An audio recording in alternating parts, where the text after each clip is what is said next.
Добро утро от мен, нека си поговорим с обедното ви кафе. Забелязвам тенденцията, че доста жени, когато се обвържат с мъж, с доста силна енергия, изгубват своята собствена идентичност, стремейки се да развият неговите таланти и да го подкрепят във всякакъв начин. Да, това е абсолютно женската страна, да подкрепяш мъжа, да го мотивираш, да се развива повече, примерно да изкарва повече пари, да прави бизнес и кариера и така нататък.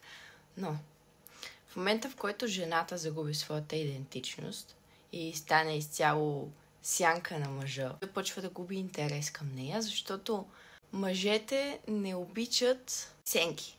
Обичат слънца, ясен, изразен образ, който е достатъчно отличителен, така че те да знаят, че имат жена до себе си, която има дадените интереси. Да, тя може да не прави кариера и бизнес и така нататък,